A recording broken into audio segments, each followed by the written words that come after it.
नमस्कार बच्चों, आपके अपने YouTube चैनल संस्कृत ज्ञान धारा में आपका स्वागत है। आज हम संधि पढ़ेंगे। संधि का अपर नाम संहिता, संधि को संहिता भी बोलते हैं, संधि या संहिता। संधि प्र सन्निकर्ष संहिता, प्र अत्यंत, सन्निकर्ष निकटता और संहिता संधि। वर्णों की अत्यंत समीपता से हुए परिवर्तन को क्या कहते हैं? संधि कहते हैं। अर्थात वर्णों की निकटता का नाम ही संहिता या संधि है। वर्णों की निकटता का नाम क्या है? संहिता या संधि है। संधि कितने प्रकार की है? संधि 3 प्रकार की है। संधि 3 प्रकार की होती है। स्वर संधि, स्वर को अच भी बोलते हैं ना, तो अच संधि।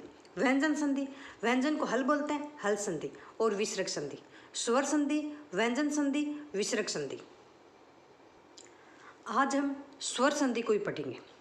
स्वर या अच संधि। अचाम सन्निकर्ष अच संधि। स्वरों के मेल से वे परिवर्तन को क्या कहते हैं? स्वर संधि कहते हैं या अच संधि कहते हैं, जो स्वरों के ही मेल से परिवर्तन होगा। स्वर संधि के कितने भेद होते हैं? 8 भेद होते हैं। ऊपर से भी क्वेश्चन पूछा जा सकता है। संधि का अपर नाम क्या है? संधि स्वर संधि के कितने भेद होते हैं? और ये सूत्र भी पूछा सकता है। ठीक है। स्वर संधि के 8 भेद होते हैं। कौन कौन से देखते हैं? यण संधि, अयादि संधि, दीर्घ संधि, गुण संधि, वर्धी संधि, पररूप संधि, पूर्व रूप संधि और प्रकृति भाव संधि। ये स्वर संधि के ही भेद हैं। स्वर संधि के 8 भेद होते हैं। यण, अयादि, दीर्घ, गुण, वृद्धि, पररूप, पूर्व रूप, प्रकृति भाव। ये स्वर संधि के भेद है। यण संधि इको यणची इसका सूत्र है। यण संधि का सूत्र क्या है? इको यणची, इक्के के स्थान पर यण स्यात् अचि, इक्के स्थाने यण स्यात् अचि परत। इक्के के स्थान पर यण हो जाता है, उस स्वर या अच परे रहते। इक के स्थान पर यण हो जाता है, अच या स्वर परे रहते। इक देखते हैं, इक इनको बोलते हैं ई उ री लरी कै। तो इक प्रत्याहार पीछे अपन बनाने सीखे थे ना, तो ये प्रत्याहार का नाम है इक प्रत्याहार। और एक प्रत्याहार में कौन कौन से आते हैं? कै को तो काउंट नहीं करते, लरी कै आता है ना लास्ट में, तो ई उ री लरी। तो ये इक प्रत्याहार में ये वर्ण होता है, ई उ री लरी। कै को तो काउंट नहीं करते। ठीक है। तो ई के स्थान पर क्या आएगा? यण। यण को यण में ये आते ना, य वर ल, और बाद में अचो स्वरो। ठीक है। तो ई के स्थान पर क्या आएगा? यह। सीधा सीधा पेपर में किसी भी लेवल का एग्जाम हो, सीधा सीधा पे क्वेश्चन पुट किया जाता है। ई के स्थान पे क्या आएगा? ऊ के स्थान पे क्या आएगा? री के स्थान पे क्या आएगा? लरी के स्थान पे क्या आएगा? और इक प्रत्याहार का अपने को पता चल गया। ये तो पीछे प्रत्याहार अच्छे से समझे थे हमने। तो इक प्रत्याहार में ये वर्ण आते हैं और यण में ये आते हैं। तो ई के स्थान पर यह आ जाएगा, ऊ के स्थान पर वह आ जाएगा, री के स्थान पर र और लरी के स्थान पर ल, और बाद में अच, असमान अच होगा। ठीक है ना। ऐसे नहीं ई के बाद में ई, ऊ के बाद में वो दीर्घ संधि हो जाती है, तो असमान अच होगा इसमें। ठीक है। होगा स्वर मगर असमान होगा, कोई अलग होगा। ठीक है। पदच्छेद इक, इक में षष्ठी का एक वचन है, इक है षष्ठी एक वचन। यण में प्रथमा एक वचन है और अचि सप्तमी का एक वचन है। आगे उदाहरण देखते हैं। तो ये देखो, प्रति प्लस एक, तो यहाँ पे ई है ना, ये ई की छोटी की मात्रा है, और यहाँ पे ए असमान स्वर है ना, अच्छा असमान है, ए है। तो ई के स्थान पे क्या आ जाएगा? ये ई, और ई के स्थान पर क्या आ गया? यह और एक, तो प्रत्येक बन गया ना। इस ई, ये छोटी ई है, ये लिख रहा हुआ है, और बाद में असमान स्वर है, अच्छा है ना, असमान स्वर। अच्छा, तो ई के स्थान पे यह हो गया और फिर इनको मेल हो गया, तो प्रत्येक। ये यण संधि का उदाहरण है। और यण संधि में लगभग जो आद्य वर्ण होता है ना, उससे पहले यह वह ये मिलते हैं, तो लगभग वो पहचान हो जाती है। कुछ से वर्ण ऐसे होते हैं जो ध्यान में रखने होते हैं।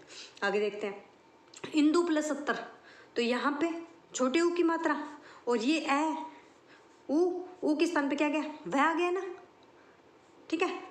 तो इंद्वत्तर, तो ये वह आधा है, तो ये इसमें ए पूरा हो गया, तो वह पूरा हो गया, और फिर ये पूरा बन गया इंद्वत्तर। इंदुअत्तर का इंदुअत्तर। आगे देखते व्याकरण, वी प्लस आकरण, तो वी में ई की मात्रा, ई के स्थान पे ये आ गया, वह तो आधा है, ई हट जाएगी तो वह आधा होगा ना। स्वर से तो व्यंजन पूरा बना रहा है। ये वी कैसे बना, वी में ये लगा तो ये वी बना ना, वह में ई हुआ तो वी बना, तो ई हो गया, और ई के स्थान पे यह हो गया, वह आधा हो गया तो वह आधा है, तो यह में आधा वह हो गया।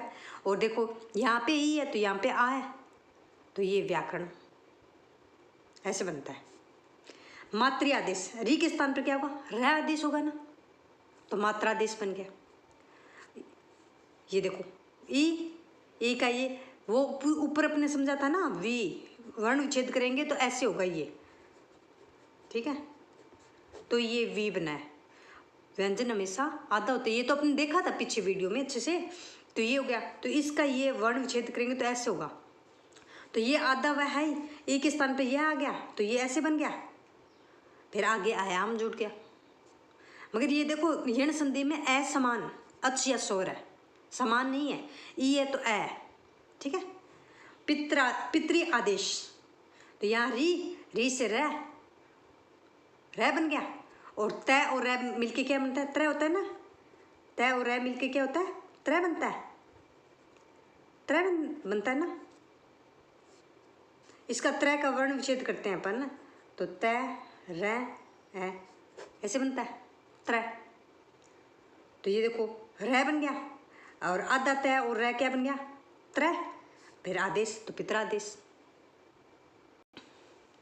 इंदुवत्तर, ऊ के स्थान पे वह और असमान अच है, तो इंदुवत्तर।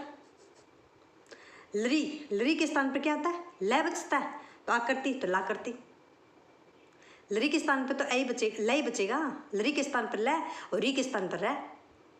ये तो अपन देख लिया, ये ई होगा तो यह वह से ऊ से वह, सॉरी ऊ से वह, री से रह और लरी से लय।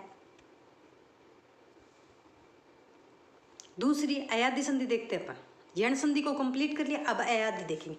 अयादि संधि का सूत्र कौन सा है, एचो ए वायाव, एच पदच्छेद करेंगे तो एच में षष्ठी एकवचन, अया वायाव में प्रथमा एक बहुवचन होता है। एच स्थानीय क्रम से ए वाया आदेश भवंती अचि प्रत, अच से पहले, ठीक है। तो ए ओ ऐ औ के स्थान पर क्रम से क्या होगा, ये भी क्वेश्चन बहुत सारे एग्जामों में पूछा हुआ, जैसे सेकंड ग्रेड, राजस्थान के सेकंड ग्रेड, फर्स्ट ग्रेड में भी आ जाता है कि एक तो इनका क्रम पूछ लेते हैं, क्योंकि हिंदी में तो अपन देखते हैं ए के बाद में ऐ आता है, ओ के बाद में ओ आता है, संस्कृत में ये होता है, और यह का भी क्रम संस्कृत में अलग होता है, हिंदी में अलग होता है, तो ये चीज़ भी ध्यान दें। और इसके स्थान पे क्या आदेश होगा, ए के स्थान पे क्या आएगा, तो ए के स्थान पे क्या आएगा, ए के स्थान पर आएगा ए, औ के स्थान पे क्या आएगा, औ, ऐ के स्थान पे क्या आएगा, आए, और औ के स्थान पे क्या आएगा, आओ। इनको अच्छे से ध्यान में रखना है, सीधा सीधा भी क्वेश्चन पूछ लिया जाता है, कभी कभी है ना ऊपर से भी क्वेश्चन आ जाते हैं, जिनको अपन ध्यान में नहीं रखते हैं, थोड़ा बहुत थोड़ी सी कंफ्यूजिंग की वजह से ऐसे इजी वाले क्वेश्चन खराब हो जाते हैं अपने, तो इनको अच्छे से ध्यान रखता है। ए के स्थान पे ए, और वो ई वाला यण संधि वाला भी अच्छे से ध्यान रखा है, ई के स्थान पे यह आएगा, वह के स्थान पर वह आएगा, री के स्थान पर रहेगा, री के स्थान पर लाएगा, ये भी ऊपर से पूछा जाता है, तो इनको अच्छे से ध्यान में रखना है अपने को।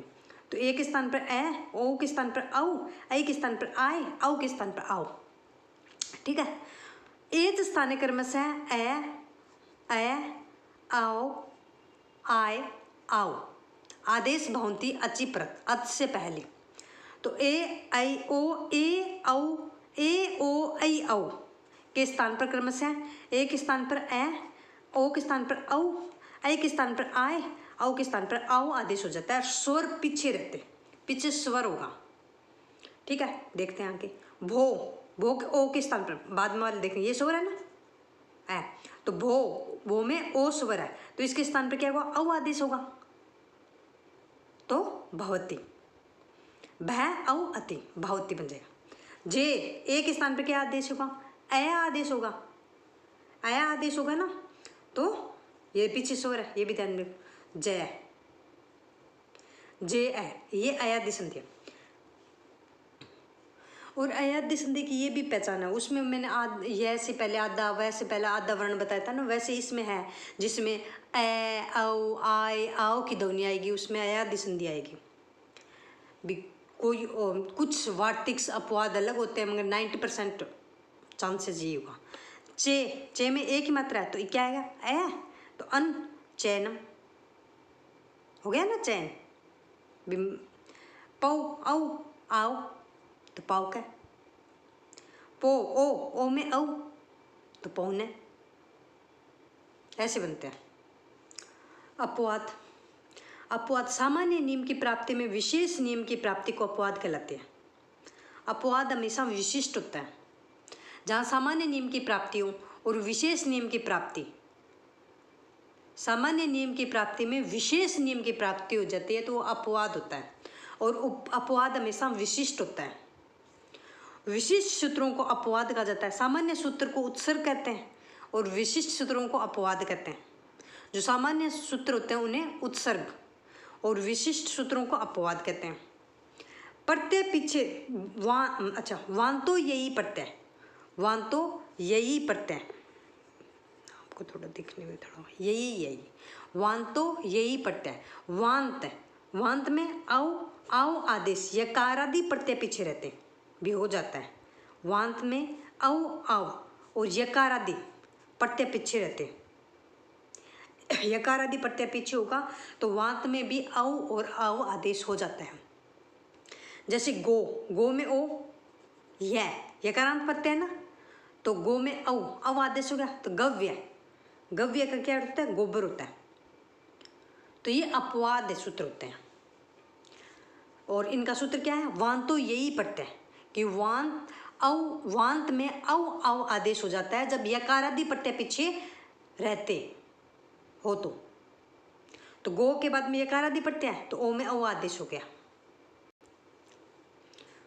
आगे देखते हैं, गो यम,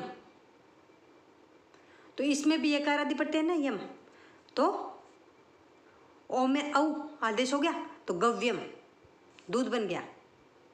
ठीक है, गव्यम। यकारादि प्रत्यय, देखो यह इसके पीछे, यह इसके पीछे।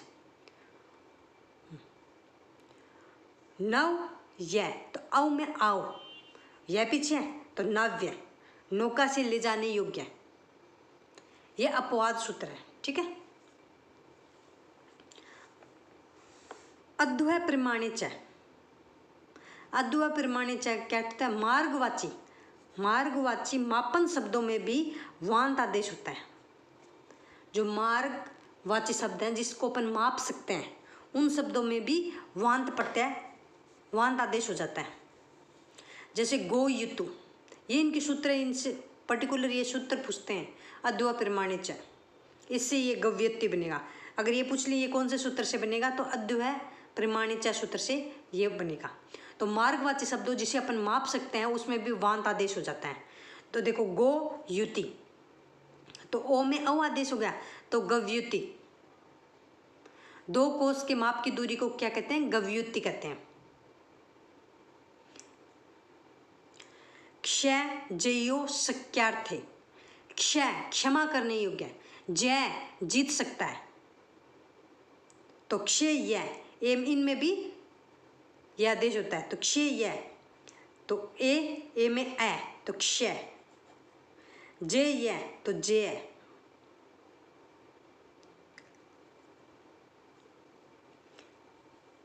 ये कुछ पर्टिकुलर उदाहरणों से इन शब्दों में भी यह आदेश वांत आदेश हो जाता है। आज हम 2 ही संधि पढ़ेंगे, यण और अयादी संधि। आगे की संधि अगले वीडियो में देखेंगे। पढ़ते रहें। जय हिंद, जय भारत।